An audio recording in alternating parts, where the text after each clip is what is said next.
สบายดีกล่าวทักทายสบายดีพ่อแม่พี่น้องเมื่อสุขุสุคนบ่ว่าจะเป็นพ่อพี่น้องทางฝั่งลาวหรือทางฝั่งไทยหรือทางต่างประเทศจากนี้ที่ต้อนรับสู่ช่องปาต้อมบอลลาสแนลเก่าพี่น้อง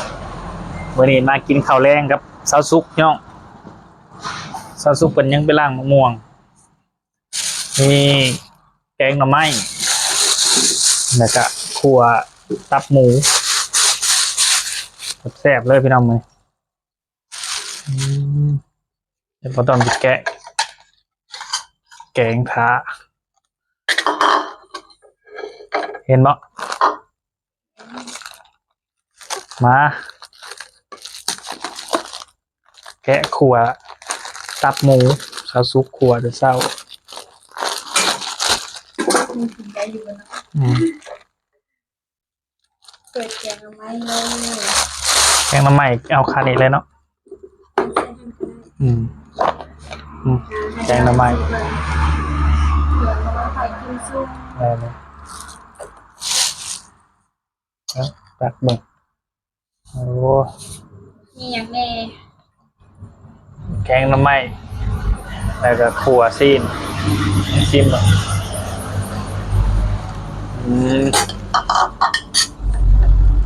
แซ่บเลยสบายดีพ่อแม่พี่น้องเราซุปไปล้างหมม่วงมาพี่น้องปิดท้ายด้วยหมม่วงได้กินข้าวแล้ว เอากินตัวเลย แกงเอาไม้ให้เราพี่น้องหน่อใหญ่หน่อหนึ่งตัวเดียวได้ยังมันร้อนอยู่พอดีเป็นหน่อขาวๆแน่ยามนี้ได้กินหน่อใหญ่ไปนี่แฮะเนาะถือว่าสุดยอดเลยพี่น้องนี่แกงใส่ผักมะกรูดดอกมะกรูดมะบวบพี่น้องเครื่องแกงครบสุดนี่เฮ็ดกระตัน เอาเด้อพี่น้องFCกินข้าวกันไม่จะมาเอา เอ้าบ่เห็นเนาะได้ละตัวนี้เป็นอันแมปแดงแมปเขียวน้ำมันตัวแบบมันเป็นเขียว ได้แล้วดังแล้ว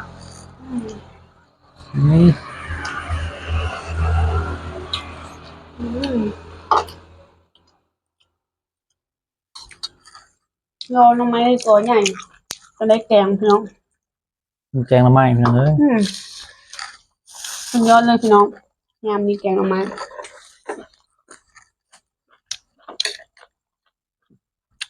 ข้างหลังห้างก็สิเป็นแบบ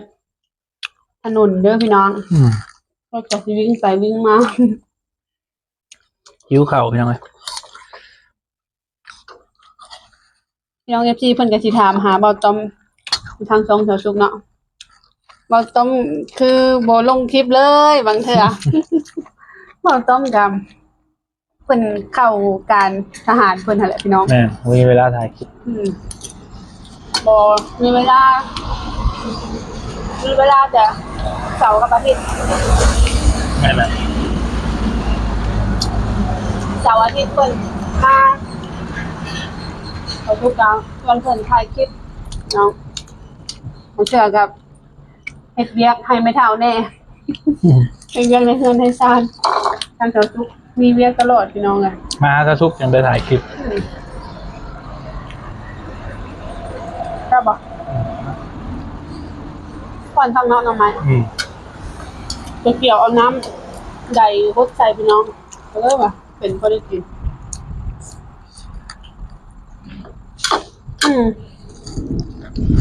อ่อนคักๆ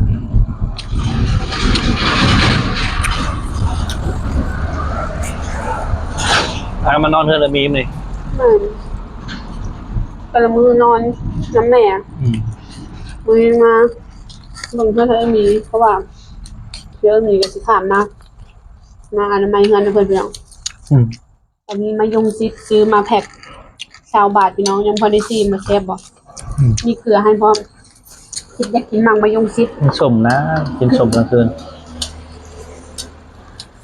วิตามินซีเพื่อนบอกคนท้องกินดีได้ชมอะกินหวานแล้วบ่ค่อยดีเพิ่นบ่อยากให้กิน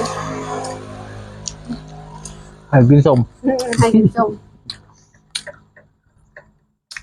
กินหวานครับอยากให้มันเป็นหวัดเป็นไอเนี่ยพี่น้องก็เลยห้าม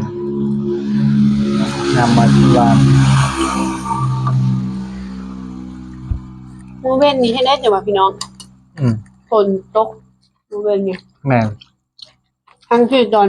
เช้าหาเที่ยงแดดจนว่าแหมน่ะมาแล้วค่อยว่า ฝ ประ น มา ต ณ ก 2-3 โมงพุ่นว่ามืดดำแล้วพัดฝนตกมันเป็นรอเลย ตอนนี้ก็พอดีแล้วค่ะทุกยันเพชร อ่ะเกลือมันเผ็ดอ่ะ ยันเพชรหลายแซ่บท้อง ลูกเพชร บางคนเพิ่นว่ามันบ่ได้เผ็ดฮอดลูกดอกว่าซั่นบางคนเพิ่นว่าโอ้ยอย่าลูกเผ็ดอย่าลูกแซ่บเชื่อไปดีเนาะพี่น้อง เพชรนะเจ้ากินยังกินน้ำนะ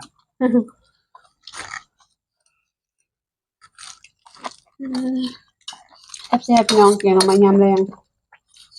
กันยามเที่ยงนี่เรียกสิว้าวเลย ตอนนี้ครับบ้านบ่ต้อมก็ได้หับบิกิตน้ำสงครามพี่น้องน้ำมันบ่มีราคาน้ำมันขึ้น แล้วทุกบอกให้เว้าต้อมไปเลาะเติมน้ำมันไว้แน่ว่าซั่นเพิ่นก็ไปเติมได้เท่าใดแสนกีบมอเตอร์ไซค์ มันเต็มถัง เอาไปเต็มซ้ำเติม100,000 150บ่เต็มถังเก้าเต็มได้ไปลองแสนกีบมา ไปเก้าลิตรหนึ่งร้อย18,000 19,000กีบแต่เก่าลิตรนึง เดี๋ยวนี้ ลิตร38,000กีบแปลว่า นาทีเฮาหันสิได้น้ำมัน2ลิตร 38,000 เดี๋ยวนี้เฮามาได้ลิตรเดียว ในลิตรเดียว แบบขึ้นมาครบเครื่องเลยเดียว ราคาน้ำมันอยู่ไทยก็น่าสิแพงเกินไปจังเนาะ เข้าไปเบิ่งแล้ว ยังบ่แพงสำฝั่งลาวเด้อ ยั พี่ ง น้อง บ่ขึ้นเนาะ ยังบ่ ว่าแล้ว ฝั่งลาว ทางไทยเพิ่นผลิตน้ำมันเองไปจังมีบ่อนได้เห็น แม่นบ่ เห็นข่าวเห็นหยังว่าไทยสามารถผลิตน้ำมันได้แหละ เพิ่นก็นำเข้าคือกันบ่ น้ำเข้าน ำเข้านำ แต่ส่วนที่ผลิตฮะมันบ่พอใช้เลยน้ำเข้าแต่ก็ผลิตได้แล้วนะ บ่ต้มนักเพิ่นมักเบิ่งข่าวพี่น้อง ถ้าบ่ต้องเบิ่งข่าว อืม เห็นอยู่เพิ่นมาออกข่าว โคนกระแสแล้วnumber 1เพิ่นแล้วนี่เพิ่นมักเบิ่งตอนนี้เป็นรอ แต่ข่าวสงครามบ่ทันมาบ่ต้องเบิ่งแต่ข่าวนายกเดี๋ยวนี้ข่าวนายกเว้นเลย ข่าวสงครามมาตั้งนานแล้ว ตอนเลือกนายกบ่ต้องลุ้นขนาดไผเนาะสิได้เป็นเบิ่งล่ะ วันนี้ข่าวสงครามตั้งนานแล้วให้ข่าวการเมืองอยู่ไทยอันดับ1นะแต่เก่า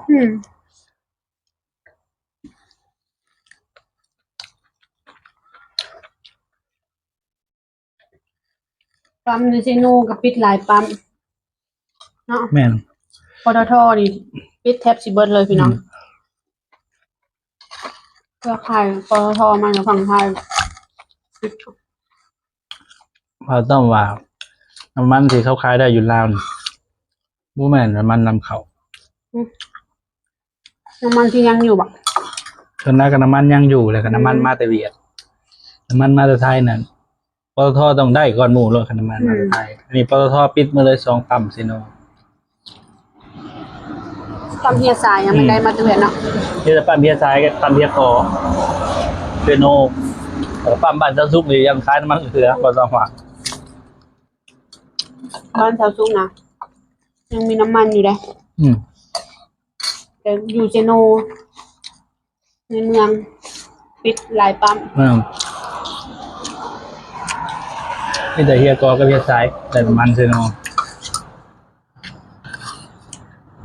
เป็นน้ำมันนำเข้ามาแต่เวียด มันเป็นเครือข่ายปตทพี่น้องปั๊มเฮียกอกับปั๊มเฮียสาย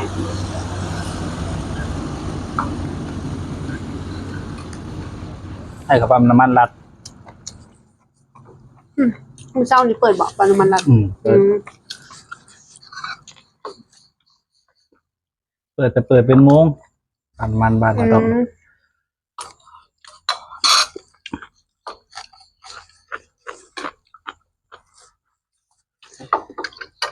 ว่าคนไปแย่ๆกันนะ อืม อยู่ใส่ก่อนอยู่ยังบ่อยู่ใส่เนี่ย รู้ยังน้ำมันขาดแห้ง ก็ บ่มีเลย คนน่ะไปแย่กันจนว่าตีกันพี่น้อง ใครก็แบบแย่งคิวกันเนาะจะได้เพิ่นบ่เอาบัตรคิวมาให้จับไปฮอดแล้วจับมันจังรัดคิวกันบ่ได้ อันนี้มันบ่มีบัตรคิวเลยผู้ใดก็อยากได้ก่อนบางเทื่อมันไปญาติผู้มานำหลังไปแซงผู้มาก่อนเนาะ แม่น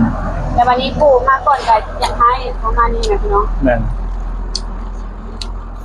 เพราะว่าบ่ต้องถามเขาอ่ะ ไปเรียนคิวเติมน้ำมันน่ะ เขามีบัตรคิวให้บ่วะบ่แล้ววะตูดกันไปนี่แหละวะ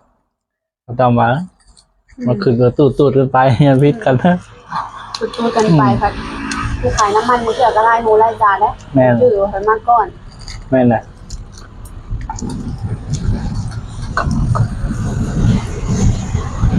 เวลาจับมาหน่อยนึงแล้วเดี๋ยวแกงก็ถึงหอ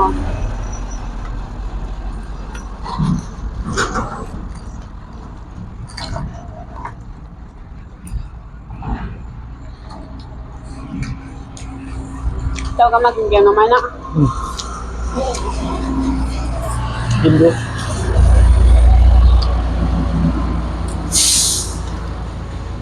น้ำใหม่ปิ้งไก่วะเริ่มซื้อปิ้งไก่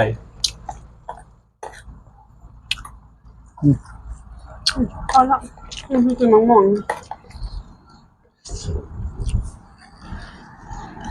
งปีนี้หางจะได้กินมันเนาะ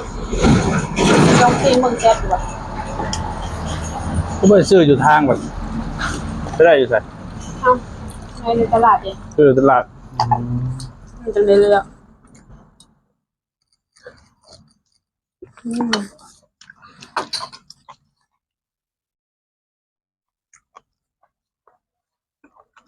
เผ็ดบ่กิน อ หมด ยู่ได้ เผ็ด หน่อยนึงเนาะ กินหมดเผ็ด โบกัสก็พอดีแล้ว อืม อืม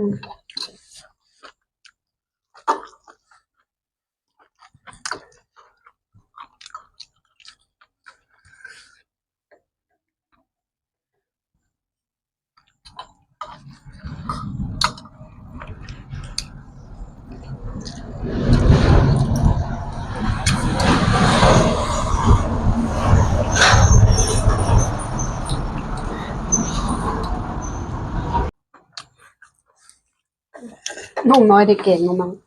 คือมันแข็งมาป่นครับ อยากอีก ตอนนั้นลวกพัก นะอ้าวตอนนี้จะซื้ออิ่มข้าวแล้วพี่น้องที่มากินกันมะม่วงปิดท้ายของหวาน กินข้าวแล้วพี่น้อง จะซื้อกะปอกมะม่วงกินไปหน่อยนึงนะพี่น้อง แม่ คิดอัดเด้งเนาะเมื่อกี้นี่หนูยังอยู่ ป้าดบนาเสือดพี่น้องบนาเสือมะม่วงย่ามนี่ค่ะนะ หวานแห้งเลย หวานเนาะอ่า หวาน บต้มกินไปแล้ววิ่งหนึ่งเอาซีมีอีกวิ่งหนึ่ง หวานแห้ง หวานแห้งหวานกว่ามะม่วงน้ำดอกไม้อะมะม่วงนี่ค่ะเนาะ แม่นหวานแห้งไปหมด บ่เลยเราต้องกินตัวเนี้ย อืม อืม แต่ กินกับข้าวครับ หมากอันนี้ส้มพี่น้องกินไปแล้วหมากหนึ่งส้มบ่กินส้มเลยกินกลางเว้นเนาะในม่านห้ามกินส้มพี่น้องอย่าเจ็บท้องไป ส เอา มสำหรับเบาต้มจะว่าเราทุกกินเนี่ยก็จะแซ่บ แหวกขนมอิหยังนี่เบิ่ง ขนมแหนบอันนี้ ซื้อบ่ ซื้อแล้วเนาะ เออ ห่อ2,000กีบ ซื้อหอดขนมสาวสวย เห็นอีหยังก็อยากส่ง ไปตลาดนั้นซื้อหอดขนมแหนบเบิ่งไหม แซ่บได้เจ้านี่น่ะ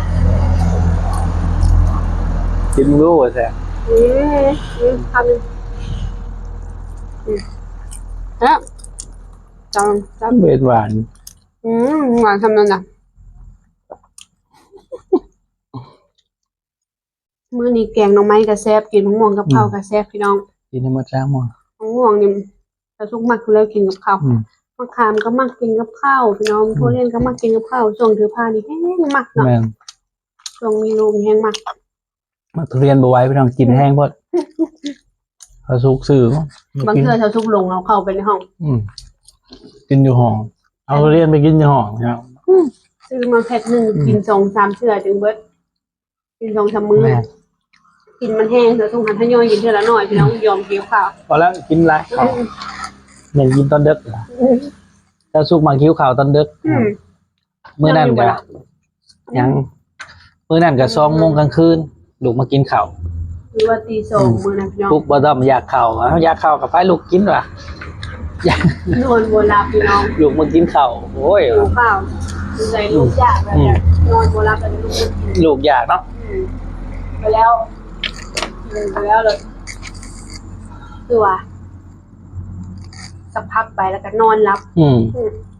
คงเคยอิ่มแล้วลูก แม่นกินอิ่มก็อยู่ยากกินบ่อิ่มก็นอนบ่หลับค่านะเพิ่นพี่น้องเนาะ นั่นแหละคนยังบอกว่าบ่ให้กินอิ่มแห้งเนาะเพิ่นว่า แม่น กินอิ่มแห้งอันแน่นท้องแล้วก็ให้มันอยู่ยาก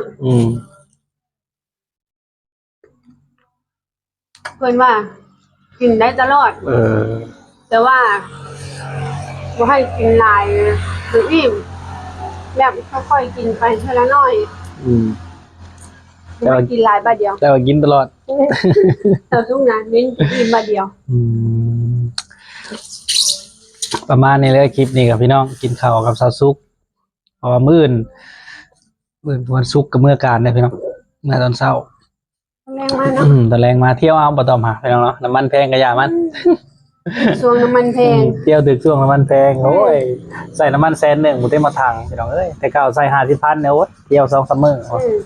ประเดี๋ยวนี้บ่ได้แล้วน้ำมันแพง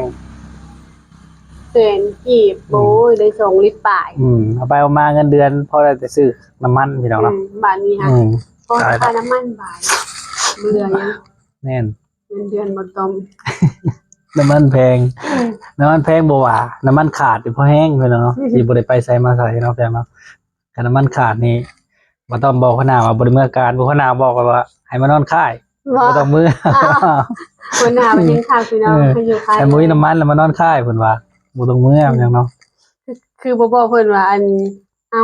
คือบ่พักเวียกหัวหน้าน้ำมันแพงเฮ็ดเวียกอยู่บ้านคืออันหลายๆคน แม่นคือบางบ่อนเพิ่นเฮ็ดเวียกคืออิหยังบริษัทของธนาคารเพิ่นว่าบ่มีน้ำมันเพิ่นพักเวียกเปลี่ยนกันไปเนาะพี่น้องก็คือทหารบัดคันบ่มีน้ำมันมันไปนอนอยู่ค่ายล่ะพี่น้องแนวนั้นได้ นอนอยู่ค่าย เพิ่นบ่ให้เที่ยวได้แม่ บ่ได้ไปซะแล้ว สำหรับคลิปนี้ก็ประมาณนี้เลยพี่น้องเนาะจังได๋ก็ฝากพี่น้องกดไลค์กดแชร์เพื่อเป็นกำลังใจให้บ่ต้องไปคลิปต่อไปสำหรับคลิปนี้เขากล่าวคำว่าสบายดี บ๊ายบาย